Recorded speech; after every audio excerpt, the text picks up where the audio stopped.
Hello दोस्तों, नमस्कार। कैसे हैं आप लोग। आज है 14 दिसंबर 2021 और 14 दिसंबर 2021 से जितने भी इम्पोर्टेंट क्वेश्चन बने होंगे वो सारे क्वेश्चनों पे हम लोग डिस्कशन करेंगे। जैसे पहला प्रश्न है, अंतर्राष्ट्रीय पर्वत दिवस कब मनाया गया। तो कब मनाया गया भैया? 11 दिसंबर को। ठीक है, जब 11 दिसंबर को मनाया गया तो हम लोग क्या करेंगे, 11 दिसंबर से जब पर्वत की बात आई, अच्छा ये शुरू कब से किया गया? अगर ये शुरू की बात की जाए तो भैया ये 2003 से शुरू किया गया। ठीक, कब से शुरू किया गया? दब से। अब थीम भैया इस बार की क्या थी? Sustainable mountain tourism. इसकी थीम क्या थी? Sustainable mountain tourism. ठीक, उसके बाद में अब जब इसी की बात आती है, क्या सबसे ऊंची चोटी कौन सी है? Mount Everest. ठीक, अच्छा ये कहाँ पर स्थित है? नेपाल में स्थित है। उसके बाद में जब पर्वतों से प्रश्न बनी रहे हैं तो एक प्रश्न और हम लोग आपसे पूछ रहे हैं, एल्ब्रुस चोटी कहाँ की सबसे ऊंची चोटी है? एल्ब्रुस चोटी की बात करें तो एल्ब्रुस चोटी कहाँ की है भैया? ये आपकी यूरोप की है। ठीक, अच्छा एंडीज पर्वत की सबसे ऊंची चोटी क्या है? माउंट एकांकागुआ। किसकी बोला? एंडीज की सबसे ऊंची चोटी माउंट एकांकागुआ, ये कहाँ की है? दक्षिण अमेरिका की। ठीक, एटलस पर्वत भैया कहाँ है? एटलस पर्वत कहाँ है? ये अफ्रीका महाद्वीप में है। इसकी सबसे ऊंची चोटी क्या है? किलीमंजारो। ठीक, ये जब हमारा प्रश्न हो गया तो हम लोग आगे प्रश्न पे बात करते हैं। ज़्यादा हम लोग वो नहीं कर सकते हैं, नहीं तो फिर हमारे पास वीडियो ज़्यादा लंबा हो जाएगा। क्या अगर आईएमडी द्वारा जारी विश्व प्रतिभा रैंकिंग में भारत किस स्थान पर रहा? 56वें स्थान पर रहा। ठीक, उसके बाद में हम लोग अगला प्रश्न देख लेते हैं। क्या कह रहा है? 8 दिसंबर 2021 को केंद्रीय मंत्रिमंडल ने प्रधानमंत्री आवास ग्रामीण योजना को कब तक बढ़ाने की मंजूरी दे दी? 2024 तक। ठीक, पहले 2022 तक था सभी को लक्ष्य आवास मुहैया कराने का, अब 2024 कर दिया गया। उसके बाद में अगला प्रश्न भैया कह रहा है, रिपोर्ट्स विदाउट बोर्ड द्वारा जारी वर्ल्ड प्रेस फ्रीडम इंडेक्स में भारत की रैंकिंग कितनी है? तो 142 है। ठीक, उसके बाद में हम लोग अगला प्रश्न देखते हैं। अगला प्रश्न है ये हमारा, अच्छा ये हमने प्रश्न अभी एक दिन हमने और कराया हुआ था कि उत्तर प्रदेश का 47वां रामसर साइट कौन सी है भैया? हैदरपुर। ये आपका यूपी में पड़ता है। ठीक, उसके बाद में अगला प्रश्न क्या कह रहा है कि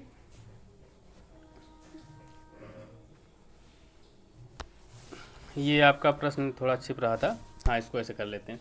क्या कह रहा है? मैड्रिड में आयोजित डेविस कप 2021 का फाइनल मुकाबला किस देश ने जीता? किसने भैया जीता है? रूस ने जीता है। ठीक, उसके बाद हम लोग अगला प्रश्न देख लेते हैं। क्या कह रहे हैं? Royal institute of British architects ने भारत की किस प्रसिद्ध वास्तुकार को 2022 का रॉयल गोल्ड मेडल प्रदान किया है? तो किसे भैया मिला है? कृष्ण बालकृष्ण जोशी को। ये दोषी लिखा हुआ है, ये बालकृष्ण जोशी है। ठीक, उसके बाद में हमारा अगला प्रश्न है, 10 दिसंबर 2021 को अमेरिका द्वारा आयोजित समिट फॉर द डेमोक्रेसी में भारत की ओर से किसने भाग लिया? तो किसने भाग लिया भैया? प्रधानमंत्री नरेंद्र मोदी ने। अच्छा एक चीज़ का और याद रखिएगा, इसमें रसिया, चाइना और नॉर्थ कोरिया इनको इनवाइट नहीं किया गया था। ठीक, उसके बाद में अगला प्रश्न है, बीसीसीआई ने विराट कोहली की जगह किस क्रिकेटर को वनडे क्रिकेट टीम का नया कप्तान बनाया गया? किसे बनाया गया भैया? रोहित शर्मा को। उसके बाद में अगला प्रश्न है, royal institute of British architects ने भारत की किस प्रसिद्ध वास्तुकार को, अभी ये प्रश्न रिपीट हो गया फिर से। उसके बाद में अगला प्रश्न, फिच रेटिंग के अनुसार चालू वित्त वर्ष 2021-22 में भारत की अनुमानित विकास दर कितनी होगी? 8.4%। उसके बाद में भैया ये हमने लिंक बेतवा वाला बता दिया था, 44,605 करोड़ रुपए। ठीक, ये प्रश्न रिपीट हो गया। उसके बाद में अगला प्रश्न है, लोवी इंस्टीट्यूट द्वारा जारी एशिया पावर इंडेक्स 2021 में एशिया प्रशांत क्षेत्र में सबसे शक्तिशाली देश कौन है? तो भैया कौन है? अमेरिका है। अच्छा ये एशिया प्रशांत क्षेत्र में सबसे शक्तिशाली देश की बात आती है तो ये एशिया में कहाँ से हो गया? ये तो अमेरिका का है, नॉर्थ अमेरिका वो भी।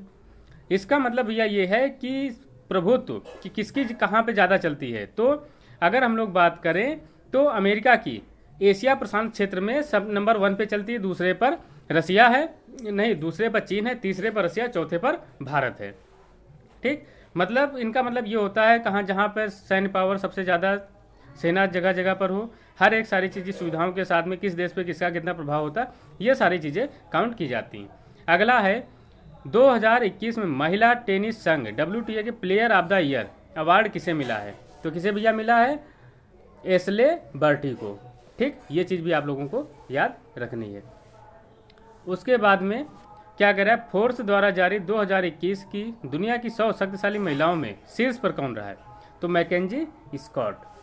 ठीक, उसके बाद अगला प्रश्न, निम्नलिखित में से किसे यूनिसेफ का नया अध्यक्ष नियुक्त किया गया, तो कैथरीन रसेल को, कैथरीन रसेल को नया अध्यक्ष नियुक्त किया गया है। उसके बाद में हम लोग आगे बढ़ते हैं। तो पाकिस्तान प्रांत में कुल कितने राज्य हैं, तो भैया कितने राज्य हैं, 6। वैसे 8 राज्य हैं, उसमें केंद्र शासित प्रदेश भी शामिल है, तो उसको हम लोगों को काउंट नहीं करना है। ठीक, तो यहाँ पर मेन समस्या क्या है कि यहाँ पर भैया मेन जो समस्या है कि यहाँ पर CPEC जो चीन द्वारा पाकिस्तान में चलाया जा रहा प्रोजेक्ट है उसका लोगों ने विरोध किया है, और सबसे ज़्यादा जो विरोध हुआ है वो बलूचिस्तान में हुआ।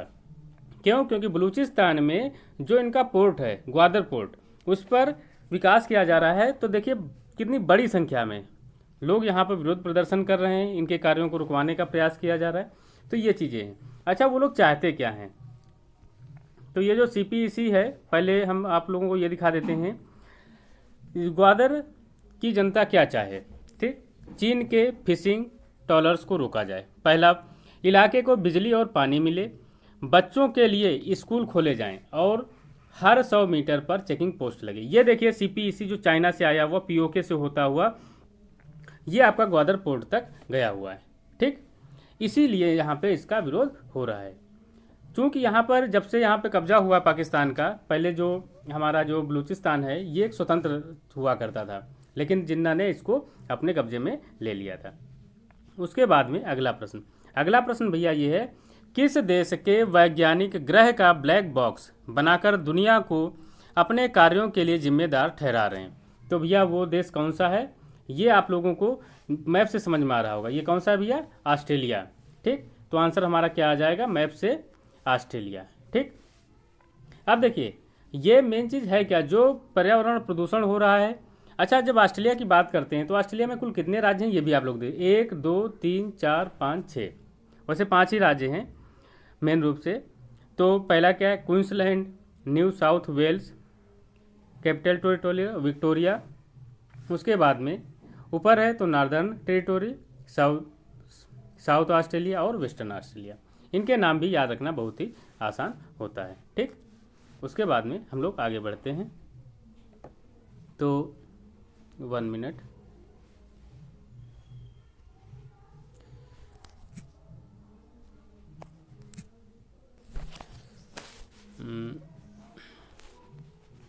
थोड़ी प्रॉब्लम आ गई, उसको हम लोग देख लेते हैं ताकि कोई भी प्रॉब्लम ना रहे। हाँ भैया, अगला जो 1 मिनट, अगला प्रश्न है, केंद्रीय मंत्री जितेंद्र सिंह ने पृथ्वी विज्ञान राज्य मंत्री के अनुसार भारत का पहला मानव अंतरिक्ष मिशन गगनयान किस वर्ष लॉन्च किया जाएगा, तो किस वर्ष लॉन्च किया जाएगा, 2023 में। ठीक, तो भैया ये इसरो के जो हमारा वो है, ISRO to launch the Gaganyaan in 2023 space suit crew seats to arrive from Russia soon. ठीक, क्योंकि रसिया पे हमारे जो स्पेस के लिए जाएंगे उनकी ट्रेनिंग चल रही है। उसको भैया आप लोग ये भी देख लीजिए, जो हमारा गगनयान होगा वो किस तरीके का होगा। गगनयान मिशन की घोषणा प्रधानमंत्री नरेंद्र मोदी ने 15 अगस्त 2018 को लाल किले से की थी। मिशन पर करीब 10,000 करोड़ रुपए खर्च आएगा। इसमें 4 अंतरिक्ष यात्रियों को स्पेस में भेजा जाएगा जो वहां 7 दिनों तक रहेंगे। ठीक, ये भी सारी चीज़ें हमने बता दी। देखिए उसके बाद में हम लोग आगे बढ़ते हैं। तो अगला जो प्रश्न है वो देख लीजिए। अगला भैया है, क्या कह रहा है, निम्नलिखित में से किसके लिए डिजाइन की गई vertical launch short range surface to air missile का सफलतापूर्वक परीक्षण किया गया। तो भैया भारतीय सेना के लिए है। तो इसमें देखिए जो क्या क्या कह रहा है, what is the vertical launch surface missile to India tested fire, इसको इन्होंने सफलतापूर्वक किया है, डीआरडीओ द्वारा की गई है। तो ये भैया जो किसके लिए की गई है, नौसेना के लिए। ठीक, तो आंसर हमारा क्या हो जाएगा, भारतीय वायुसेना, वायुसेना के लिए की गई। ठीक, ओके। उसके बाद में हम लोग आगे बढ़ते हैं। अगला जो हमारा प्रश्न है तो उसको भी देख लेते हैं। अगला क्या कह रहा है, ये अभी हम करा चुके हैं। और हाँ, अगला जो हमारा प्रश्न है क्या कह रहा है, इंडिया स्किल्स रिपोर्ट 2022 राज्यों की सूची में शीर्ष स्थान पर कौन रहा है। तो भैया शीर्ष स्थान पे कौन रहा है, महाराष्ट्र। और इस बार सबसे अच्छी बात है, सेकेंड नंबर पर हमारा उत्तर प्रदेश रहा है। ठीक, ये भी आप लोगों को याद रखना है। उसके बाद में अगला जो प्रश्न है वो देख लीजिए। तो अगला जैसे जो हमारा प्रश्न है, आज थोड़ा कुछ टेक्निकल प्रॉब्लम बन रही है।